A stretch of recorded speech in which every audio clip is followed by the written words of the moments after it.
صحیح معنوں میں، حقیقی معنوں میں ایسا انسان مسلمان ہے، ایسا انسان ایماندار ہے۔ زکوٰۃ کی ادائیگی کا ایک فائدہ یہ ہوتا ہے کہ زکوٰۃ دینے والے کو ایمان کی چاشنی اور ایمان کی حلاوت اور ایمان کی لذت کا احساس ہوتا ہے۔ اللہ کے نبی صلی اللہ علیہ وسلم نے ایک مقام پر زکوٰۃ کی اہمیت اور زکوٰۃ کے فائدے کو اجاگر کرتے ہوئے فرمایا، ثلاث من عملهن فقد ذاق طعم الایمان۔ تین قسم کے انسان ایسے ہیں جب وہ ان تین کاموں کو کر لیتے ہیں، فقد ذاق طعم الایمان، تو ایمان کے ذائقے کو، ایمان کی مٹھاس کو چکھ لیتے ہیں۔ ان میں سے ایک کام ہے وَآتَى زَكَاةَ مَالِهِ، کہ وہ اپنے مال کی صحیح طریقے سے زکوٰۃ دیتا ہے۔ تو گویا زکوٰۃ کی ادائیگی ایمان کی حلاوت کی نشانی ہے۔ ایمان کی چاشنی اور ایمان کے ذائقے کو صحیح طریقے سے اگر چکھنا ہے تو مال کی زکوٰۃ ادا کرنی ہوگی۔ یہ اللہ رب العالمین اور شریعت مطہرہ کا پیغام ہے۔ زکوٰۃ در حقیقت خود انسان کے لیے اور انسان کے مال کی صفائی کا بہترین ذریعہ ہے۔ انسان میل کچیل کا بندہ ہے، انسان سے گندگیاں سرزد ہوتی رہتی ہے، گناہ کے کام سرزد ہوتے رہتے ہیں۔ مال جب کماتا ہے تو مال کے کمائی میں کئی طریقے سے گناہوں میں گرفتار ہو جاتا ہے۔ جب ایک مسلمان اللہ رب العالمین کا یہ حق ادا کر دیتا ہے زکوٰۃ کی شکل میں، تو زکوٰۃ کے ذریعے سے اللہ انسان کے جسم کو بھی پاک اور صاف کر دیتا ہے، گناہوں سے دھو دیتا ہے، اور ساتھ ہی ساتھ اللہ رب العالمین انسان کے مال کی صفائی کر دیتا ہے۔ اللہ رب العالمین نے قرآن میں فرمایا، خذ من اموالہم صدقۃ تطہرہم وتزکیہم بہا، کہ آپ ان سے صدقات وصول کرتے رہیں، زکوٰۃ لیتے رہیں، اس لیے کہ زکوٰۃ ان کی پاکیزگی کا ذریعہ ہے۔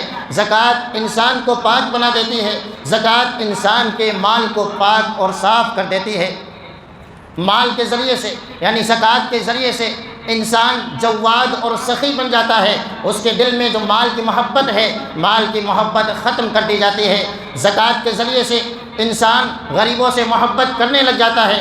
زکوٰۃ کے ذریعے سے غریبوں کے تعلق سے الفت اور رحمت کا جذبہ پیدا ہو جاتا ہے۔ جو انسان زکوٰۃ کو صحیح معنوں میں ادا کرتا ہے، اللہ رب العالمین نے جو مال کی محبت رکھی ہے، جس کی وجہ سے انسان بخیل اور کنجوس بن جاتا ہے، زکوٰۃ کے ذریعے سے بخیلی سے نجات پا جاتا ہے، کنجوسی سے مسلمان چھٹکارا پا جاتا ہے۔ گویا کتنے گناہوں کا انسان کا یہ کفارہ بن جاتا ہے۔ زکوٰۃ دینے والے کو کئی طرح کے فائدے اور کئی طرح کے ثمرات ملتے ہوئے نظر آتے ہیں۔ زکوٰۃ کا ایک فائدہ یہ ہے کہ زکوٰۃ کے ذریعے سے غریبوں کے دلوں میں مالداروں کے تعلق سے جو کینہ ہوتا ہے، جو کپٹ ہے، جو حسد ہے، جو نفرت ہے، اس کو ختم کر دیا جاتا ہے۔ ایک انسان مالدار ہے اور ایک غریب ہے، اگر اسے کچھ نہ دیا جائے تو انسانی فطرت ہے وہ اس مالدار سے حسد کرنے لگ جاتا ہے، اس انسان سے جلنے لگ جاتا ہے، اس کے دل میں کینہ اور کپٹ کی آگ جلنے لگ جاتی ہے، اس کے دل میں بغض و عداوت پلنے لگ جاتی ہے۔ لیکن جب اس کا حق زکوٰۃ کی شکل میں دے دیا جاتا ہے تو اس کے دل میں کینہ اور کپٹ، بغض اور عداوت کی جو آگ جل رہی تھی وہ اللہ کے حکم سے ٹھنڈی ہو جاتی ہے۔ تو جہاں زکوٰۃ مالداروں کے لیے فائدہ مند ہوتی ہے، وہیں یہ زکوٰۃ اللہ رب العالمین کے فضل و کرم سے غریبوں کے لیے بہتری لانے کا سبب بن جاتی ہے۔ زکوٰۃ کا ایک فائدہ یہ ہے کہ معاشرے میں جو اخلاقی خرابیاں ہیں، معاشرے میں جو بگاڑ ہے، معاشرے میں جو فتنے اور فساد ہے، زکوٰۃ کے ذریعے سے ان پر قدغن لگا دیا جاتا ہے، ان کو بند کر دیا جاتا ہے۔ اور کس طریقے سے یہ مالی نظام، کس طریقے سے یہ زکوٰۃ کا نظام اخلاقی برائیوں کو روکنے کے لیے مؤثر ثابت ہوتا ہے۔ ایک حدیث میں اللہ کے نبی صلی اللہ علیہ وسلم نے بنی اسرائیل کے اس شخص کا واقعہ نقل کیا کہ جو صدقات لے کر کے رات میں نکلتا ہے، رات کے اندھیرے میں وہ پہچان نہیں پایا، ایک دن اس نے چور کے ہاتھ میں وہ مال دے دیا، دوسرے دن نکلتا ہے، دوسرے دن اس نے زانیہ کے ہاتھ میں وہ مال دے دیا، پھر تیسرے دن صدقہ لے کر کے نکلتا ہے۔ اندھیرے میں نہ جاننے کی وجہ سے، پہچان نہ پانے کی وجہ سے ایک مالدار کو اس نے صدقہ کر دیا۔ اللہ رب العالمین نے اس کے اس صدقے کو قبول فرما لیا، اور اللہ کے نبی صلی اللہ علیہ وسلم نے اس تعلق سے فرمایا، صدقتک علی سارق فلعلہ ان یستعف عن سرقتہ، کہ ہو سکتا ہے چور کو صدقہ کرنے کی وجہ سے وہ کسی مجبوری کے تحت چوری کر رہا تھا، اس کو جب وہ صدقہ مل جاتا ہے، وہ زکوٰۃ مل جاتا ہے، اب وہ چوری سے باز آ جائے گا۔ اسی طریقے سے جس زانیہ عورت کو وہ صدقہ دیا گیا تھا، اس کے تعلق سے حدیث میں آتا ہے وَأَمَّا الزَّانِيَةُ فَلَعَلَّهَا أَن تَسْتَعِفَّ عَن زِنَاهَا، ہو سکتا ہے جس زانیہ کے ہاتھ میں وہ صدقہ دیا گیا وہ مجبوری کی وجہ سے اس غلط کام کا شکار ہو چکی تھی، اب اس صدقے کی وجہ سے وہ اپنی عزت کی حفاظت کر سکتی ہے، وہ زنا سے بچ سکتی ہے۔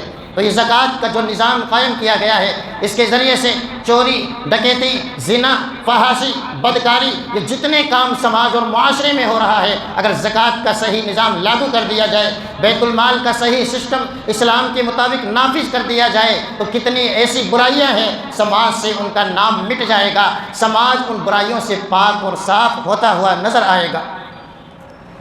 زکوٰۃ دینے سے انسان مال کے فتنے سے، مال کے شر سے اور مال کے وبال سے بچا لیا جاتا ہے۔ یہ مال فتنہ ہے، انسان اس مال کے فتنے میں گرفتار ہو کر مال دینے والے اللہ کو بھول جاتا ہے، مال کے فتنے کی وجہ سے انسان ظلم کرتا ہے، مال کے فتنے کی وجہ سے انسان جھوٹ بولتا ہوا نظر آتا ہے، مال کے فتنے کی وجہ سے انسان دھوکہ دھڑی کرتا ہوا نظر آتا ہے۔ تو مال ایک عظیم فتنہ ہے۔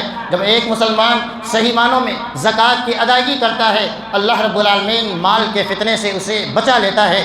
اللہ کے نبی صلی اللہ علیہ وسلم نے بیان فرمایا اذا ادیت زکاۃ مالک فقد اذهبت عنك شره، کہ جب صحیح معنوں میں تو زکوٰۃ کو ادا کر دے گا تو اللہ رب العالمین تجھے مال کے شر سے محفوظ فرما لے گا۔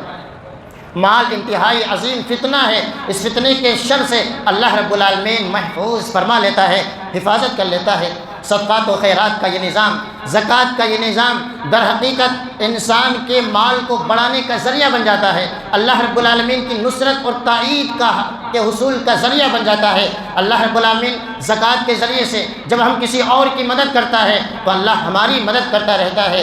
جب ہم ناداروں کا خیال رکھتے ہیں، غریبوں اور مسکینوں کا خیال کرتے ہیں، اللہ رب العالمین ان کی وجہ سے ہمیں روزی فراہم کرتا ہے۔ اللہ کے نبی صلی اللہ علیہ وسلم نے فرمایا هل تنصرون وترزقون الا بضعفائكم، یہ ہو سکتا ہے جو تمہاری مدد اللہ رب العالمین کر رہا ہے، مال تمہیں دے رہا ہے، روزی دے رہا ہے، یہ تمہارے غریبوں کی وجہ سے ہے، تمہارے کمزوروں کی وجہ سے ہے۔ تم غریبوں کا خیال کرتے ہو، وہ تمہیں دعائیں دیتے ہیں، اللہ رب العالمین ان کی دعاؤں کی وجہ سے اور اللہ رب العالمین مال میں زکوٰۃ کی ادائیگی کی وجہ سے اللہ کی خاص مدد شامل حال ہو جاتی ہے۔ مال کا ایک فائدہ یعنی زکوٰۃ دینے کا ایک فائدہ یہ ہے کہ تاجر انسان جو تجارت کرتا ہے وہ اپنی تجارت کا صحیح حساب رکھ پاتا ہے۔